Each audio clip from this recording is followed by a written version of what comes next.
Has my family ever truly seen me as one of them? Or was I just someone they tolerated until I strayed too far from their expectations? I'm Agnes Mercer, 29 years old, the eldest daughter of a wealthy family in Boston, raised with privilege but never with true acceptance. My parents, Richard and Eleanor Mercer, built their fortune in real estate, carefully curating every aspect of their public image. To them, appearances weren't just important, they were everything. But I was never the daughter they wanted. I didn't follow in their footsteps, didn't join the family business, didn't marry the kind of man they approved of. And that, apparently, made me disposable. When Lucas proposed to me, I thought, naively, that maybe, just maybe, they'd set aside their prejudices and celebrate my happiness. He wasn't born into wealth, but he built his own success. A self-made software engineer, intelligent, kind, and with more integrity than anyone I'd ever met. But to my parents, he wasn't one of us. So, they canceled my engagement party 1 week before it was supposed to happen. Their excuse? It's too expensive. Never mind that we had already sent out invitations, booked the venue, made plans. And then, 1 week later, they threw my sister Vivian a lavish birthday party at the exact same venue. No expense spared. That was the moment it hit me. This wasn't about money. It never was. This is a real story from Reddit, where Agnes shared how her parents canceled her engagement party, only to host an extravagant birthday celebration for her sister at the same venue a week later. Did they ever truly see her as part of the family? Or was she always just an afterthought? Let's dive into her story. I used to think my parents loved me just as much as they loved my sister.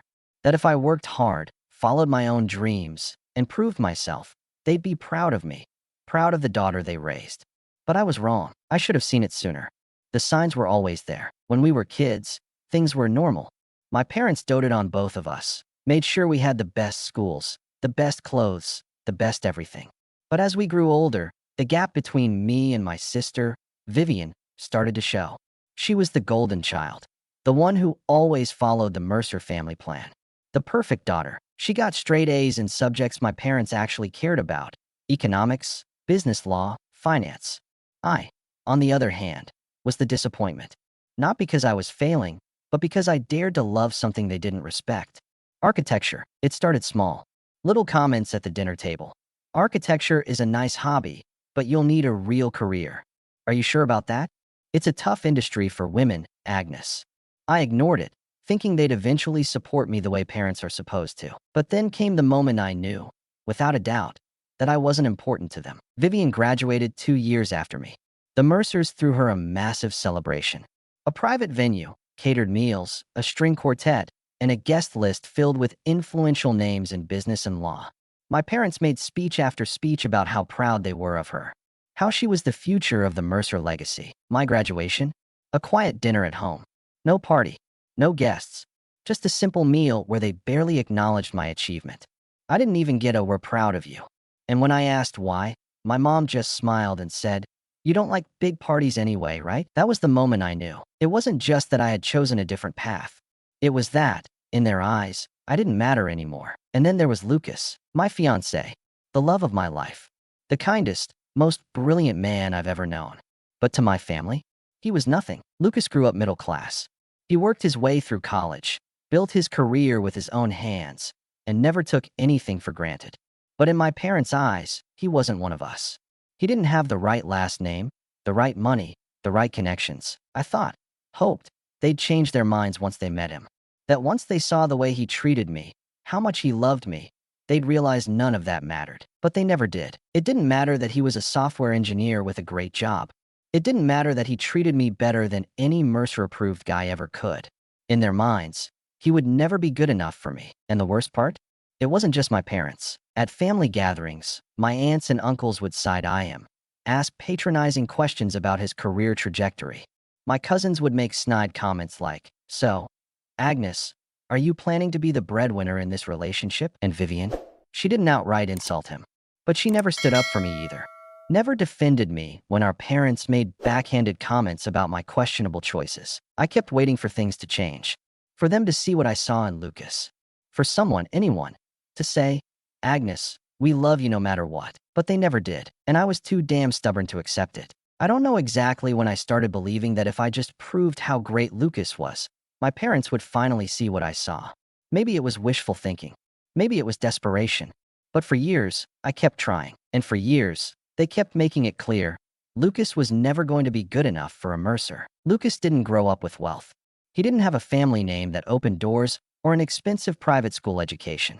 But what he did have: ambition, intelligence, a heart bigger than anyone I'd ever met. He worked his way through college, landed a job in software engineering, and built a stable, comfortable life entirely on his own. But my parents didn't see any of that. They didn't care that he was brilliant, that he was one of the kindest, most supportive people I had ever known, that he treated me better than any of the cold, emotionless, acceptable men they'd pushed in my direction over the years. All they saw was his 15-year-old Honda, his department store button-downs, his complete lack of interest in impressing people who had already decided he wasn't worth their time. The first time I brought Lucas to a family dinner, I held my breath the entire night. I knew my parents. I knew what they were like. But I wanted so badly for them to just try. They didn't. The moment we walked in, I saw the look my father gave him.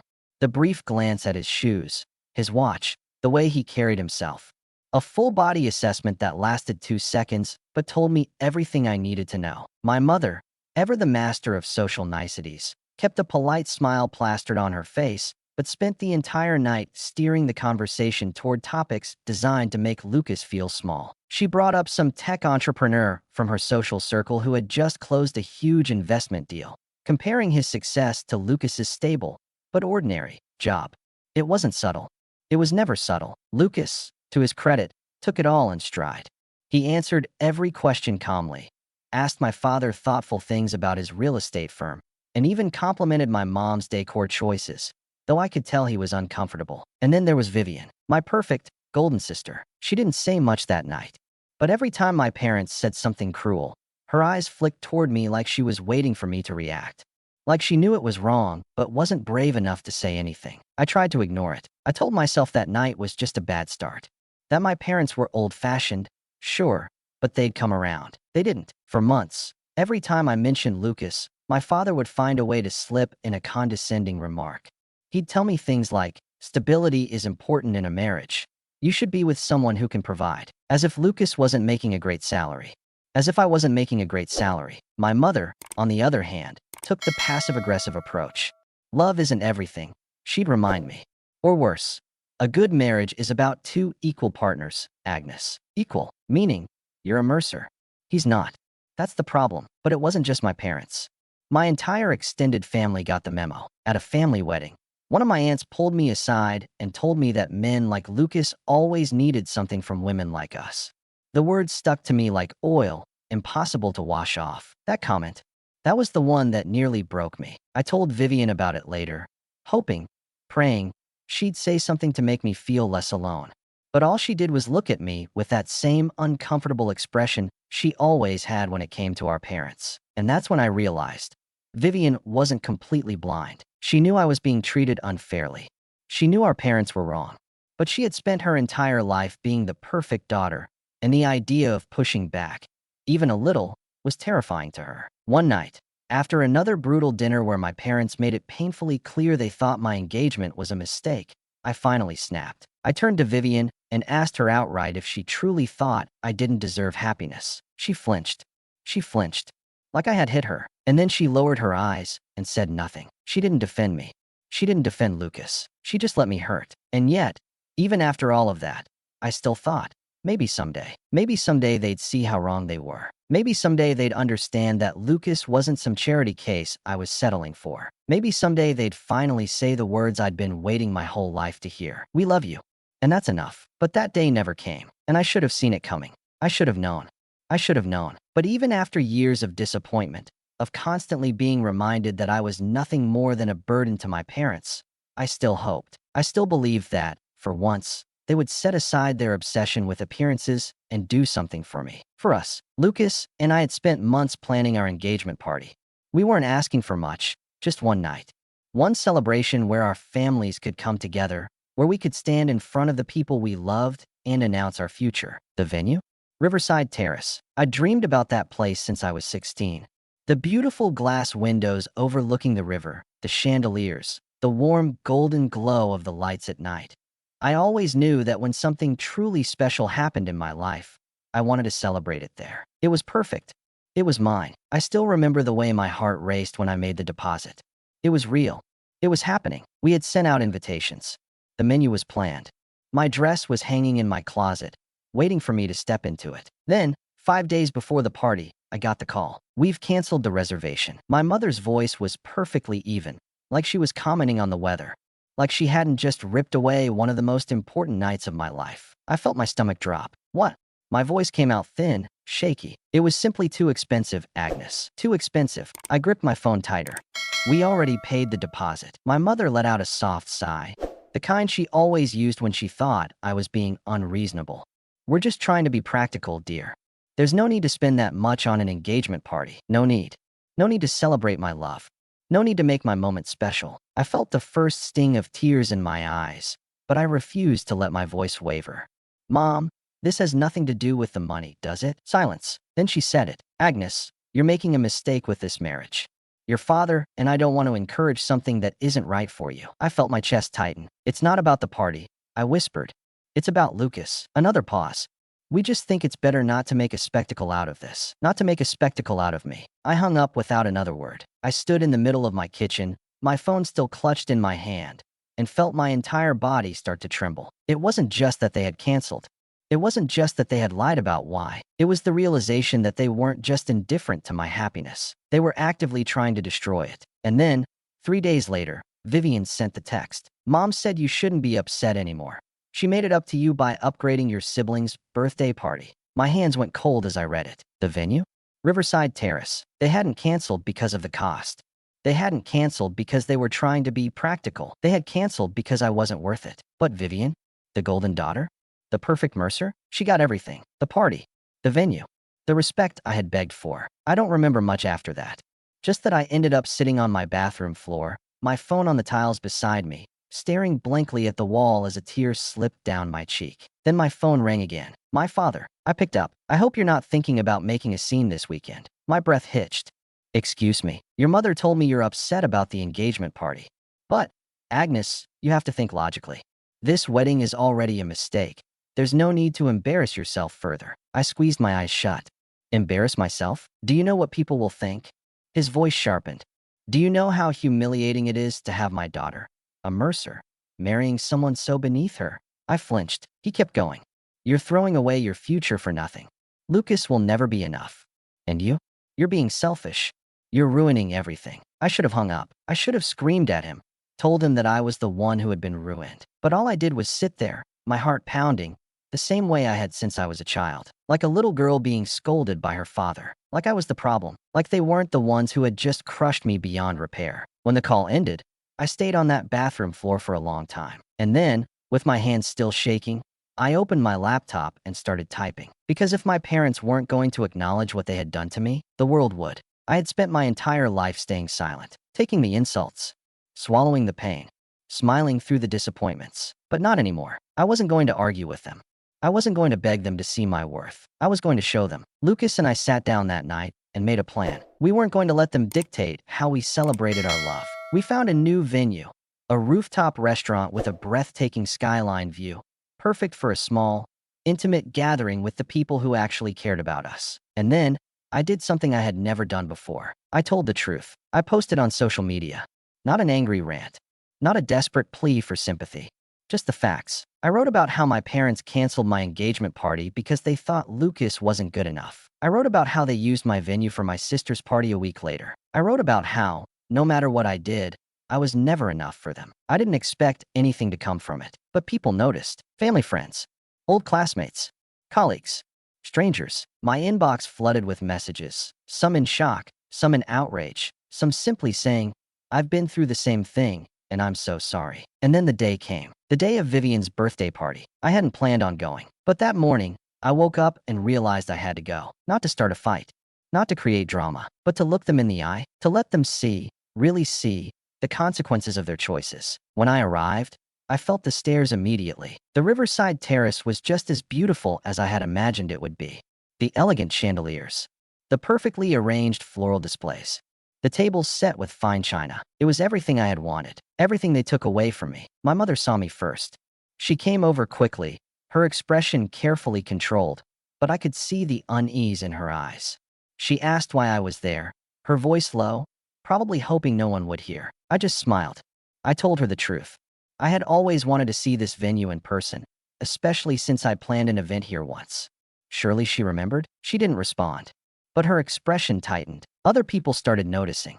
I could hear whispers, murmurs. Vivian shifted awkwardly near the head table. My father was at the bar, eyes fixed on his drink. So I kept going. I said something like, "It's funny, isn't it? The way things work out. 1 week ago, this place wasn't appropriate for me.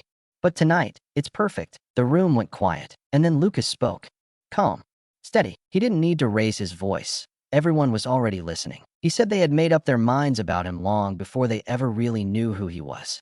That they saw him as small, as insignificant. And then, just as smoothly, he let it slip. The contract. The multi-million-dollar deal. The title. I could feel the shift in the room. A ripple of shock. A few gasps. My father's posture went stiff. He didn't say anything. Because what could he say? The man they dismissed, the man they canceled my engagement over, had just secured more success than any of them had imagined. I glanced at Vivian. She wouldn't meet my eyes. And then my mother, always the one to regain composure first, said something about how we could put the past behind us and move forward. I laughed. I actually laughed. Because even now, that was what she had taken from all of this. Not the years of neglect. Not the betrayal. Just the fact that they had been caught. I didn't need to say anything else. I just turned and left. And for the first time in my life, I didn't look back. It didn't take long for the fallout to begin. By the time I woke up the next morning, my phone was flooded with messages. Some were from extended family, cousins, aunts, even family friends, telling me they had no idea what had happened. That they were disgusted by how my parents treated me. That they supported me. Some were from acquaintances who had been at the party, saying things like, "Wow, I had no idea. I'm so sorry you went through that." But my mother? She waited 2 full days before reaching out. Her message was simple. "Agnes, come home. We need to talk." I didn't answer. An hour later, another message came in. "I know we hurt you. I know we made mistakes. But we are still your family. Still my family." After years of being treated like an outsider. After watching them tear me down piece by piece. After they told me, without hesitation, that I didn't belong. And now, when the weight of their actions was finally catching up to them, now they wanted to remind me that we were family? I didn't answer that one either. And finally, late that night, a third and final message. "I'm sorry, Agnes. I truly am. Please come back." I stared at the words on my screen, feeling nothing. No anger. No sadness. No hope. Because I had spent too many years waiting for them to care. Waiting for them to see me. Waiting for them to love me the way they were supposed to. But now, I wasn't waiting anymore. And the most interesting messages came from Vivian. She sent 3 in a row. First, "I didn't know Mom and Dad would react that way. I swear I didn't." Then, "I didn't mean to hurt you, Aggie. I thought things would work themselves out." And finally, "Can we talk?" I stared at my screen for a long time before locking my phone. Because I knew the truth. Vivian wasn't reaching out because she truly regretted anything. She was reaching out because people saw what happened. Because the Mercer name, the thing she had spent her life clinging to, was now being whispered about in all the wrong ways. But the thing is, I never hated Vivian. Not even now. I pitied her. Because unlike me, she never had the chance to fight back. She was raised with a roadmap already written for her. A perfect script she was expected to follow. The right school, the right friends, the right career, and eventually, the right man. And Vivian never questioned it. Maybe she wanted to, once upon a time. Maybe when she was younger, she saw the way our parents ignored me, dismissed me, treated me like an inconvenience instead of a daughter. Maybe there was a tiny voice in her head saying, "This isn't fair." But she buried that voice. Because questioning meant risking everything. It meant losing their approval. It meant losing their love. So she smiled. She did what she was told. And she watched, year after year, as I was slowly pushed out of the family. She watched and said nothing. I thought back to the rare moments where she almost stood up for me. Like when I graduated and our parents barely acknowledged it. Vivian had looked uncomfortable, hesitated, like she wanted to say something. But she didn't. Like when Lucas first met our family, and she knew how cruel they were being. She could barely meet my eyes that night. And when I confronted her later, asking if she really believed I didn't deserve happiness, she just looked down and said, "You know how Mom and Dad are." That was always her answer. Like she had no say in the matter. Like she had no choice. But the truth is, she did have a choice. She just wasn't strong enough to make it. And now she was reaching out, not because she was ready to take a stand, not because she truly wanted to make things right, but because for the first time, she was afraid. Afraid of what people were saying. Afraid of what this meant for her own future. Afraid that maybe, just maybe, she had bet on the wrong side. And I felt sorry for her, because she might never escape. She might spend the rest of her life being the daughter they wanted. And maybe that was enough for her. Maybe. To her, love that came with conditions was better than no love at all. But for me, I was done settling. I was done begging. And I was done waiting for a family that had spent years showing me I would never truly belong. I turned my phone off, put it aside, and leaned my head against Luca's shoulder. "Everything okay?" he asked. I nodded. "Yeah." And for the first time in my life, I meant it. Because for the first time in my life, I wasn't chasing after a family that never truly wanted me. I was building my own. A family built on love, not obligation. A family that saw me for who I was and never made me feel like I had to earn my place. Maybe one day, I'll forgive them, but not today. Today, I'm finally free. Some wounds don't heal with time. They heal when you stop letting the people who hurt you keep their place in your life. Agnes' story isn't just about a canceled engagement party. It's about worth. About realizing that sometimes, the people who are supposed to love you unconditionally never truly did. Because love, real love, isn't something you should have to earn. We don't get to choose the families we're born into, but we do get to choose who we surround ourselves with. We get to choose the people who see us, who value us, who never make us question whether we belong. And sometimes, that means walking away from those who never saw us as enough. Agnes made her choice. She chose herself. What do you think? Would you have forgiven them? Or was walking away the only real option? Let us know in the comments below. And if you love true stories like this, don't forget to like, subscribe, and hit the notification bell. Because at Reddit True Vault, we bring you the stories that deserve to be told.